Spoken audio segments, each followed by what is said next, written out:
ಎಲ್ಲರಿಗೂ ನಮಸ್ಕಾರ. Welcome to my channel Sonu special. ಮೊದಲನೇದಾಗಿ ಎಲ್ಲರಿಗೂ ದೀಪಗಳ ಹಬ್ಬ ದೀಪಾವಳಿಯ ಶುಭಾಶಯಗಳು. ದೀಪಾವಳಿ ಹಬ್ಬಕ್ಕೆ ನೀವು ಈ ಸ್ವೀಟ್ನ ದಿಢೀರ್ ಅಂತ ಮಾಡ್ಕೊಳ್ಬೋದು. ಕೇವಲ 10 ನಿಮಿಷದಲ್ಲಿ ನೀವು ಈ ಸ್ವೀಟನ್ನು ಮಾಡ್ಕೊಳ್ಬೋದು. ಇದೇನಪ್ಪ ಅಂದರೆ ಕ್ಯಾರೆಟ್ ಲಡ್ಡುನ ನಾನು ಇವತ್ತು ಮಾಡ್ತಾ ಇದ್ದೀನಿ. ತುಂಬಾ ಚೆನ್ನಾಗಿರುತ್ತೆ. ಬನ್ನಿ ಹಾಗಾದರೆ ವಿಡಿಯೋನ ಶುರು ಮಾಡೋಣ. ಕ್ಯಾರೆಟ್ ಲಡ್ಡುನ ಹೇಗೆ ಮಾಡೋದು ಅಂತೇಳಿ ನೋಡ್ಕೊಳ್ಳೋಣ. ಸ್ಟವ್ ಮೇಲೆ ಒಂದು ಫ್ರೈಯಿಂಗ್ ಪ್ಯಾನ್ ಇಟ್ಕೊಂಡಿದ್ದೀನಿ. ಅದಕ್ಕೆ 2 ಟೇಬಲ್ ಸ್ಪೂನ್ ಅಷ್ಟು ನಾನಿಲ್ಲಿ ಕ್ಲಾರಿಫೈಡ್ ಬಟರ್ ಹಾಕ್ಕೊಳ್ತಾ ಇದ್ದೀನಿ. ತುಪ್ಪ ಬೇಕಾದರೂ ಹಾಕ್ಕೊಳ್ಬೋದು. ಇದಕ್ಕೆ ನಾನು ತುಪ್ಪ ಕರಗಿದ ಮೇಲೆ ಗೋಡಂಬಿನ ಹಾಕ್ಕೊಂಡು ಫ್ರೈ ಮಾಡಿಕೊಂಡು ಸ್ವಲ್ಪ ಕಲರ್ ಚೇಂಜ್ ಆಗೋವರೆಗೂ ಫ್ರೈ ಮಾಡಿಕೊಂಡು ಸಪ್ರೇಟಾಗಿ ಎತ್ತಿಟ್ಕೊಂಡಿರ್ತೀನಿ.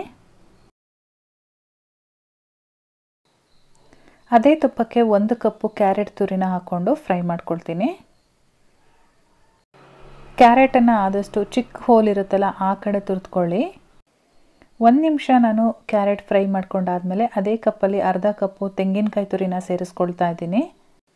ತೆಂಗಿನಕಾಯಿ ತುರಿ ಸೇರಿಸೋದ್ರಿಂದ ಟೇಸ್ಟ್ ಆಸಮಾಗಿ ಬರುತ್ತೆ. ಯಾವುದೇ ಕಾರಣಕ್ಕೂ ಸ್ಕಿಪ್ ಮಾಡೋಕ್ಕೆ ಹೋಗಬೇಡಿ. ಕ್ಯಾರೆಟು ಮತ್ತು ತೆಂಗಿನಕಾಯಿ ತುರಿದು ಹಸಿ ವಾಸನೆ ಹೋಗೋವರೆಗೂ ನಾವು ತುಪ್ಪದಲ್ಲಿ ಹುರ್ಕೊಳ್ಬೇಕಾಗತ್ತೆ. ಒಂದು 3 ರಿಂದ 4 ನಿಮಿಷಗಳ ಒಳಗಡೆ ಆಗೋಗುತ್ತೆ. ಇವಾಗ ಒಂದು 2 ಟೇಬಲ್ ಸ್ಪೂನಷ್ಟು ಹಾಲನ್ನು ಸೇರಿಸ್ಕೊಳ್ತಾ ಇದ್ದೀನಿ. ಹಸಿ ಹಾಲು ನಾನಿಲ್ಲ ಹಾಕ್ಕೊಂಡಿರೋದು. ಹಾಲು ಹಾಕಿದ ಮೇಲೆ ಚೆನ್ನಾಗಿ ಒಂದು ಸಲ ಮಿಕ್ಸ್ ಮಾಡಿ ಒಂದು 2 ನಿಮಿಷಗಳ ಕಾಲ ಲಿಡ್ ಕ್ಲೋಸ್ ಮಾಡಿ ಮೀಡಿಯಮ್ ಫ್ಲೇಮಲ್ಲಿ ಇಟ್ಕೊಂಡು ಬೇಯಿಸ್ಕೊಳ್ತಾ ಇದ್ದೀನಿ. ಟೋಟಲಾಗಿ ನಾನು ತೆಂಗಿನಕಾಯಿ ತುರಿ ಮತ್ತು ಕ್ಯಾರೆಟನ್ನು 4 ನಿಮಿಷಗಳ ಕಾಲ ಬೇಯಿಸ್ಕೊಂಡಿದ್ದೀನಿ. ಇವಾಗ ಇದಕ್ಕೆ ಒಂದು 2 ಟೇಬಲ್ ಸ್ಪೂನಷ್ಟು ಹಾಲಿನ ಪೌಡರ್ನ ಸೇರಿಸ್ಕೊಳ್ತಾ ಇದ್ದೀನಿ. ಹಾಲಿನ ಪೌಡರ್ ಬದಲಾಗಿ ನಿಮ್ಮ ಹತ್ರ ಕೋವಾ ಏನಾದರೂ ಇದ್ದರೆ ಕೋವಾ ಬೇಕಾದರೆ ಸೇರಿಸ್ಕೊಳ್ಬೋದು. ಜೊತೆಗೆ ನಾನಿಲ್ಲಿ ಅರ್ಧ ಕಪ್ಪು ಸಕ್ಕರೆನ ಸೇರಿಸ್ಕೊಳ್ತಾ ಇದ್ದೀನಿ. ನೀವು ನಿಮ್ಮ ಸಿಹಿ ನೋಡ್ಕೊಂಡು ಸಕ್ಕರೆನ ಸೇರಿಸ್ಕೊಳ್ಬೋದು. ತುಂಬ ಸ್ವೀಟ್ ಬೇಕು ಅನ್ನೋರು ಒಂದು 3/4 ಕಪ್ಪಷ್ಟು ಹಾಕ್ಕೊಳ್ಳಿ.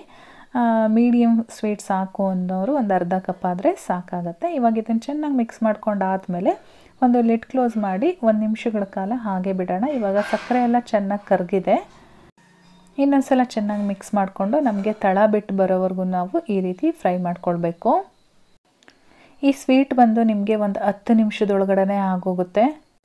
ಮನೆಯಲ್ಲಿ ಕ್ಯಾರೆಟ್ ಇದ್ದರೆ ಫಟಾಫಟ್ ಅಂತ ಮಾಡ್ಕೊಳ್ಬೋದು. ಇವಾಗ ಇದಕ್ಕೆ ಅರ್ಧ ಟೀ ಸ್ಪೂನ್ ಏಲಕ್ಕಿ ಪೌಡರು ಹಾಗೆ ಒಂದು 2 ಪಿಂಚಷ್ಟು ಕಲರ್ನ ಸೇರಿಸ್ತಾ ಇದ್ದೀನಿ. ಆರೆಂಜ್ ಫುಡ್ ಕಲರ್ ಬೇಡ ಅಂತ ಅಂದರೆ ಸ್ಕಿಪ್ ಮಾಡ್ಕೊಳ್ಬೋದು.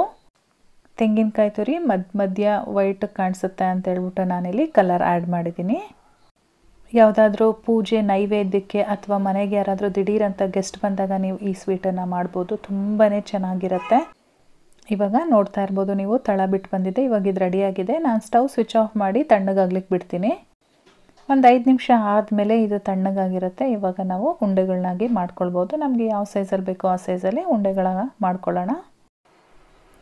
ನೋಡಿ ಎಷ್ಟು ಚೆನ್ನಾಗಿ ಬರುತ್ತೆ ಅಂಥೇಳಿ. ಇವಾಗ ಇದಕ್ಕೆ ನಾವು ಮೊದಲೇ ಹುರಿದಿಟ್ಕೊಂಡಿದ್ವಲ್ಲ ಗೋಡಂಬಿನ ಅದನ್ನು ಗಾರ್ನಿಷಿಂಗಿಗೆ ಅಂತೇಳಿ ನಾನು ಮೇಲ್ಗಡೆ ಇಟ್ಬಿಟ್ಟು ಉಂಡೆ ಒಳಗಡೆ ಸೇರಿಸ್ತಾ ಇದ್ದೀನಿ.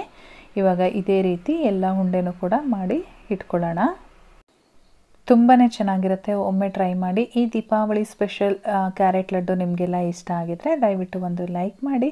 ಹಾಗೆ ಚಾನಲ್ಗೆ ಹೊಸಬರಾಗಿದ್ದರೆ ಸಬ್ಸ್ಕ್ರೈಬ್ ಮಾಡ್ಕೊಳೋದಂತೂ ಮರಿಬೇಡಿ. ನಾನು ಮತ್ತೆ ಸಿಗ್ತೀನಿ ಇನ್ನೊಂದು ಈಸಿ ರೆಸಿಪಿಯೊಂದಿಗೆ. ಅಲ್ಲಿವರೆಗೂ ಬಾಯ್ ಬಾಯ್. Thank you.